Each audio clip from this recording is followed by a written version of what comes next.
Do you feel like you're living in a prison? If you feel it, you are. Do you know what the greatest prison is? Your own mind. And the greatest prison of your own mind is that you keep thinking the thoughts day in, day out.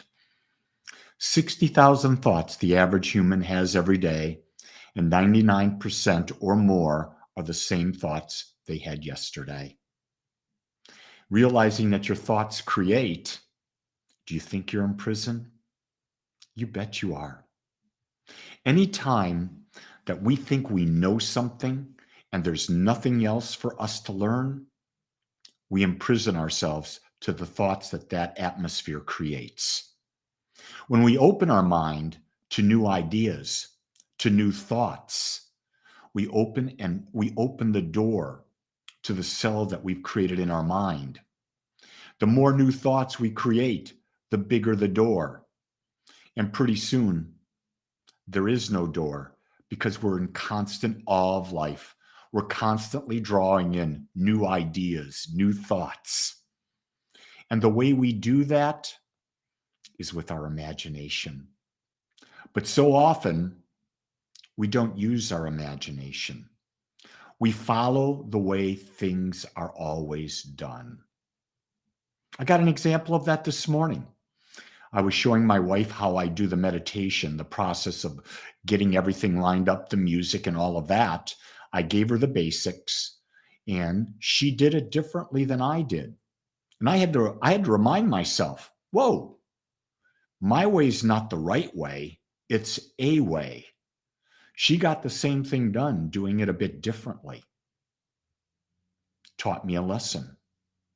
The lesson is I should remember I don't know everything. The greater know-it-all you are, the greater the prison you live in. Now, it may be that you're just not consciously doing it. It may be because you're lazy.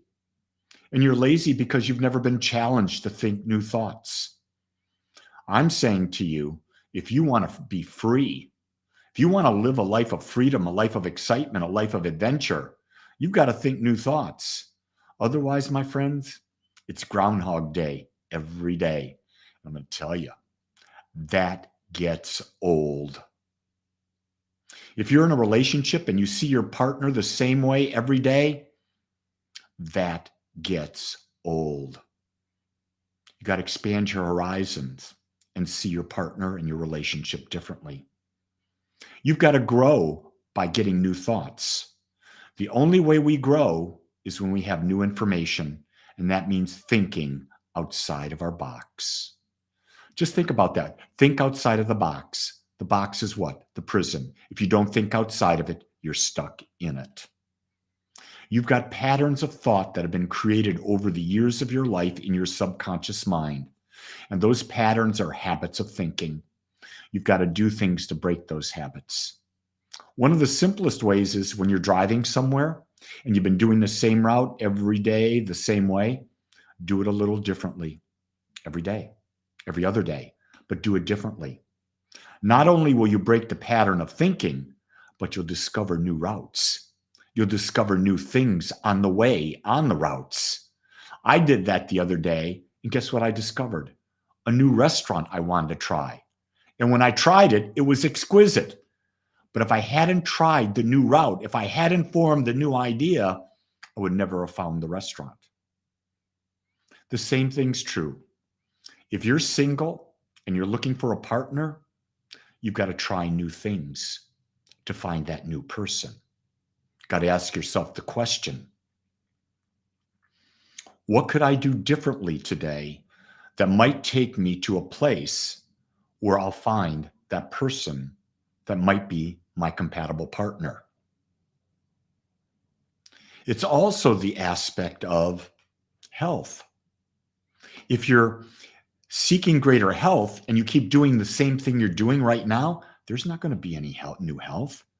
You've got to change the way you think, change what you do, change how you feel.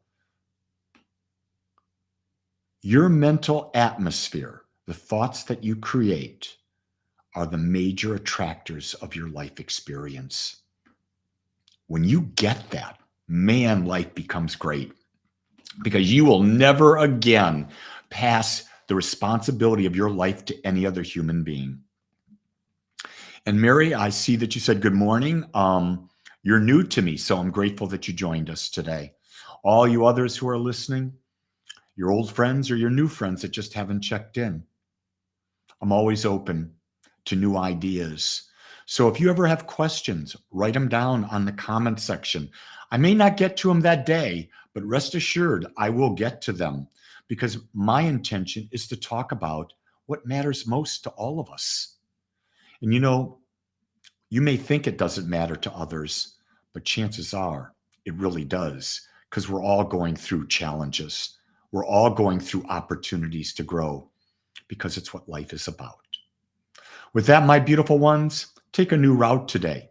I don't care if it's driving, it's thoughts, it's the way you behave with your partner, the way you behave with your children. Look at Pamela checked in today. Hey, Pam, glad you're with us. And I'll just say this: love is the awareness and acceptance of your wholeness. And love always begins and ends with you. Accept yourself. If you don't, no one else will. Until tomorrow, know that I love you. And